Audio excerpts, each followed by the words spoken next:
പരസ്പര വിരുദ്ധമായ പ്രസ്താവനകളെല്ലാം ധാരാളം വരുന്നുണ്ട്. അപ്പം ഞങ്ങളത് പരിശോധിച്ചുകൊണ്ടിരിക്കുന്നതല്ലേ. പരിശോധിക്കുന്നതിന് മുമ്പ് തന്നെ എൻ്റെ മുമ്പിൽ ഒരു പരാതി കിട്ടിയപ്പോൾ തന്നെ ഞാൻ ഏതോ സ്ഥാപനത്തെ പൂട്ടിക്കാൻ വേണ്ടി ഇറങ്ങുകയാണെന്ന് പറയും. എൻ്റെ കയ്യിൽ കിട്ടിയിട്ടേ ഉള്ളൂ, ഞാൻ ഒന്നും ചെയ്തിട്ടില്ല അതിന് മീത്. അത് പഠിച്ചുകൊണ്ടിരിക്കുന്നതല്ലേ, ഞങ്ങൾ പരിശോധിച്ചുകൊണ്ടിരിക്കുന്നതല്ലേ എല്ലാ മാർഗത്തും. അല്ല, ഇത് സംബന്ധിച്ച് വലിയ വിവാദങ്ങളാണുള്ളത്. കായിക വകുപ്പിൻ്റെ ഒരു റിപ്പോർട്ട് എൻ്റെ കയ്യിൽ കിട്ടിയിട്ടുണ്ട്. അത് ഗൗരവതരമായി നമ്മൾ പരിശോധിച്ചുകൊണ്ടിരിക്കുകയാണ്. അതിൽ ഗുരുതരമായ ആരോപണങ്ങളാണ് ഉള്ളത്. ഇതുമായി ബന്ധപ്പെട്ട് ആ അന്വേഷണ റിപ്പോർട്ട് സർക്കാരിൻ്റെ മുന്നിലെത്തിയിട്ടുണ്ട്, സർക്കാരിൻ്റെ പരിഗണനയിലാണ്. അത് പരിശോധിച്ച് വേണ്ട നടപടികൾ അക്കാര്യത്തിൽ സ്വീകരിക്കും. സംസ്ഥാന സർക്കാർ ഒരു രൂപ പോലും നഷ്ടമില്ല, അതുകൊണ്ട് ഞങ്ങൾക്ക് എന്താണ് പക്ഷേ മന്ത്രി അയച്ച കത്തൊക്കെ പുറത്തു വന്നിട്ട് ട്രൈപാർട്ടി എഗ്രിമെന്റ് എന്ന് പറയുമ്പോൾ സർക്കാരിന് ഒഴിഞ്ഞു മാറാൻ കഴിയും. സർക്കാരിന് ഒഴിഞ്ഞു മാറാൻ കാരണം സർക്കാർ ഇതിന്റെ ഭാഗമല്ല. കേരളത്തിൽ വന്ന് മെസ്സി കളിക്കും എന്ന് പറഞ്ഞ് ഇപ്പം ഇത് തന്നെ കൊടുത്തത് ഇവരുമായിട്ട് എഗ്രിമെന്റ്, അർജന്റീനൻ ഫുട്ബോൾ അസോസിയേഷനുമായിട്ട് എഗ്രിമെന്റ് വെക്കാൻ ഒരു സ്വകാര്യ സ്ഥാപനത്തിന് അനുമതി കൊടുത്തതിന്റെ പ്രൊസീജിയർ എന്തായിരുന്നു പ്രൊസീജിയർ? എക്സ്പ്രഷൻ ഓഫ് ഇൻട്രസ്റ്റ് വിളിച്ചിട്ടാണോ കൊടുത്തത്? ഒന്നുമല്ലല്ലോ കൊടുത്തത്. ഒരു കമ്പനിക്ക് അത് കൊടുത്തു. വിപണി മൂല്യനിർണ്ണയമോ സാമ്പത്തിക ശേഷിയോ ഫണ്ടിന്റെ സ്രോതസ്സോ ഒന്നും പരിഗണിച്ചിട്ടില്ല, ഒരു കാര്യവും പരിഗണിച്ചിട്ടില്ല.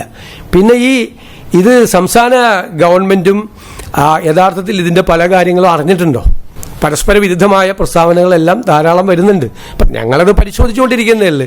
പരിശോധിക്കുന്നതിന് മുമ്പ് തന്നെ എൻ്റെ മുമ്പിൽ ഒരു പരാതി കിട്ടിയപ്പോൾ തന്നെ ഞാൻ ഏതോ സ്ഥാപനത്തെ പൂട്ടിക്കാൻ വേണ്ടി ഇറങ്ങുകയാണെന്ന് പറയും. എൻ്റെ കയ്യിൽ കിട്ടിയിട്ടേ ഉള്ളൂ, ഞാൻ ഒന്നും ചെയ്തിട്ടില്ല അതിന് മീത്. അത് പഠിച്ചുകൊണ്ടിരിക്കുന്നതല്ലേ, ഞങ്ങൾ പരിശോധിച്ചുകൊണ്ടിരിക്കുന്നതല്ലേ എല്ലാ മാർഗത്തും. GSTയുടെ അങ്ങനെ വകുപ്പിന് കീഴിൽ വരുന്ന കാര്യം കൂടിയാണ്. അതിന്റെ കാര്യത്തിൽ എന്താണ് ഇനി നടക്കുന്നത്? അത് ലീഗലി ആക്ഷൻ ബൈൻഡ് ആവുന്ന സാധനമാണ്. അത് പ്രഥമ റിപ്പോർട്ടുകൾ ഞങ്ങൾ ശേഖരിച്ചിട്ടുണ്ട്. അതനുസരിച്ച് ഗുരുതരമായ ക്രമക്കേട് ആ കാര്യത്തിലുണ്ട്. ഒന്നൊരു GST വെട്ടിപ്പ് നടന്നിട്ടുണ്ട്. രണ്ട്, ആ വെട്ടിപ്പ് നടത്തിയത് കഴിഞ്ഞ ഗവൺമെന്റിന്റെ കാലത്ത് തന്നെ കണ്ടുപിടിച്ച് നോട്ടീസ് കൊടുത്തിട്ടുണ്ട്. പക്ഷേ പിന്നീട് അതിൻ്റെ അകത്ത് അത് മരവിപ്പിക്കപ്പെട്ട പോലെ അന്വേഷണം മരവിക്കപ്പെട്ടതുപോലെയുള്ള ഒരു സ്ഥിതി പിന്നീടല്ല 7 മാസം ഉണ്ടായിട്ടുണ്ട്. അതടക്കമുള്ള കാര്യങ്ങൾ പരിശോധിച്ചുകൊണ്ട് സർക്കാരിന് നഷ്ടപ്പെട്ട തുക ഈടാക്കുന്നതിന് വേണ്ടിയിട്ടുള്ള നടപടികൾ സ്വീകരിക്കും. അതിൻ്റെ ഉണ്ടായിരിക്കുന്ന അനാസ്ഥയെക്കുറിച്ചുള്ള അന്വേഷണം നടത്തും. അത് ധനകാര്യ വകുപ്പ് നടത്തും. ഉൾപ്പെടെയുള്ള ഗുരുതരമായ കാര്യങ്ങൾ നടന്നതായിട്ടുള്ള സംശയം പറയുന്നത്, അതായത് കേന്ദ്ര ഏജൻസികൾ അന്വേഷിക്കേണ്ട സാഹചര്യങ്ങളാണ്. അത് നമ്മൾ എല്ലാ കാര്യങ്ങളും പരിശോധിച്ചിട്ടുള്ള ഉചിതമായ നടപടി സ്വീകരിക്കുക. കാര്യത്തിൽ ഗുരുതരമായ ആരോപണങ്ങളാണ് അതുമായി ബന്ധപ്പെട്ട് വന്നിട്ടുള്ളത്, ശ്രദ്ധയിൽപ്പെട്ടിട്ടുള്ളത്. പരിശോധിച്ച് ഉചിതമായ നടപടികൾ സ്വീകരിക്കും.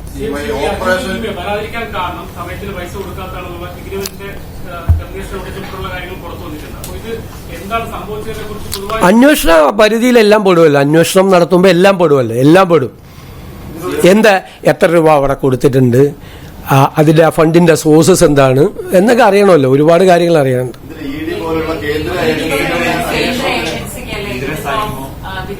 അല്ല, ഞങ്ങൾ പ്രാഥമികമായി സംസ്ഥാന ഗവൺമെന്റ് അന്വേഷിച്ച് അത് കേന്ദ്ര ഏജൻസികൾ അന്വേഷിക്കേണ്ട ആവശ്യമുണ്ട് എന്ന് നമുക്ക് തോന്നുമ്പോഴാണല്ലോ നമ്മൾ അങ്ങോട്ട് റെഫർ ചെയ്യണത്. പ്രാഥമികമായ പരിശോധനകൾ പൂർത്തിയാക്കിയിട്ടാണ് ഏത് തരത്തിലുള്ള അന്വേഷണം വേണമെന്ന് തീരുമാനിക്കുന്നത്.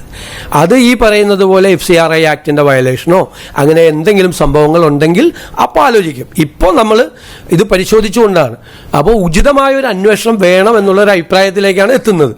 അത് ഏത് തരത്തിലുള്ള അന്വേഷണം വേണമെന്ന് അടുത്ത ദിവസങ്ങൾ പ്രഖ്യാപിക്കും.